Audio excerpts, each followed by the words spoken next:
It's time for our last episode, our last Devo tip on Ezekiel Unfiltered, chapters 40 through 48. After following Ezekiel for 20 years since chapter 1, we come to the Climatic Vision in chapters 40 through 48. In this final vision, dreamlike sequence, Ezekiel is escorted on a three-dimensional visionary tour of a temple with a river that flows out to heal all the nations.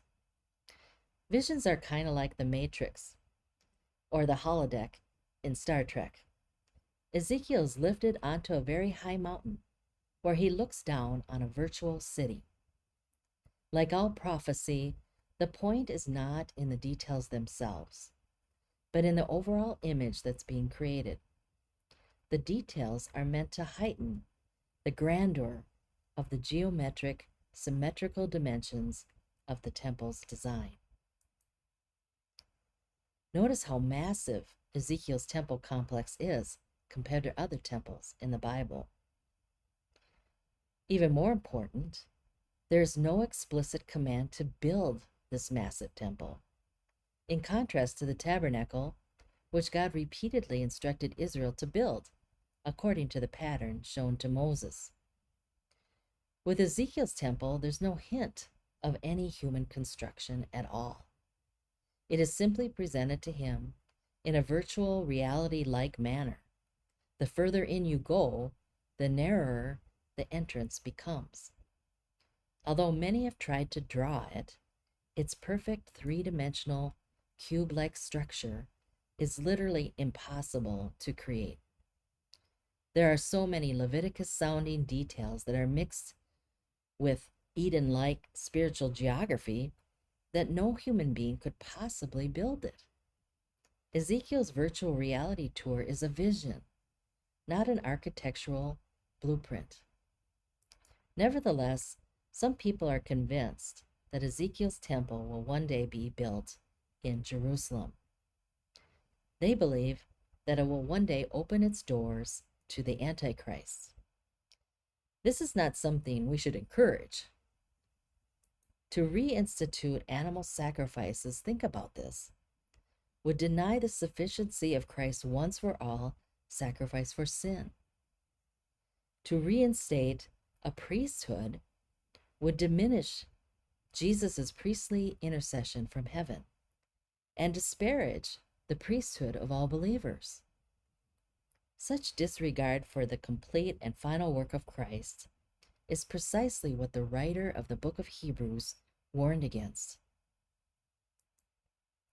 The guided tour moves along at a quick pace and ends at the place it began.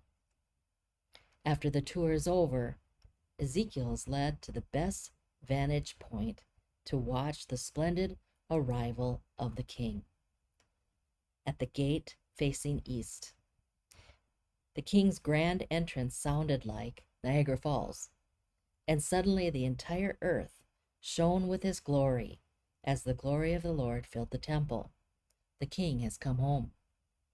"This is the place of my throne," says the king, "where I will dwell in the midst of the people forever."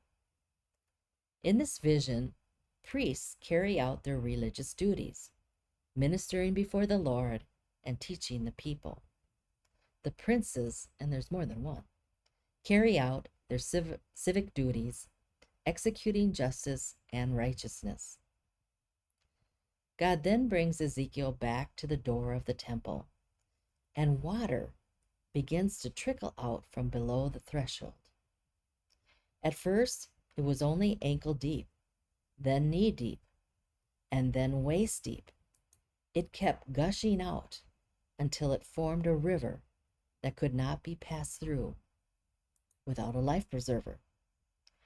Only Jesus can save and immerse someone in rivers of living water.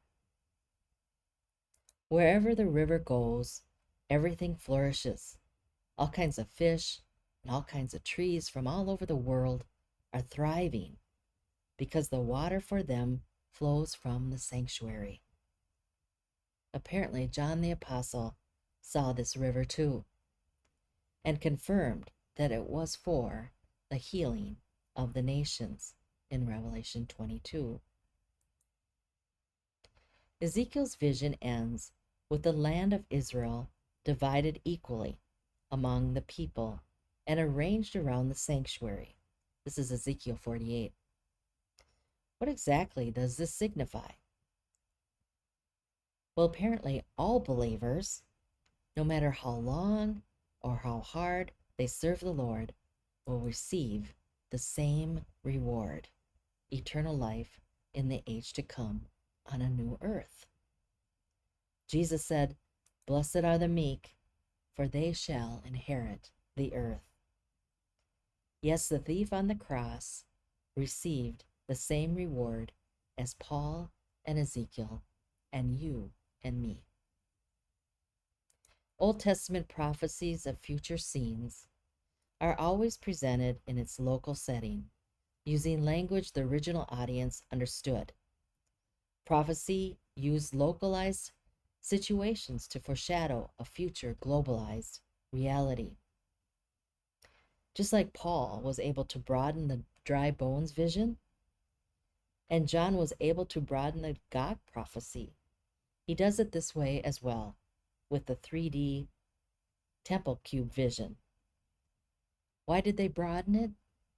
Because they enjoyed a vantage point that the Old Testament prophets didn't have. The risen king is preparing a city. So Ezekiel ends with this declaration of this future city on a new earth. The name of the city from that time on shall be, "The Lord is there."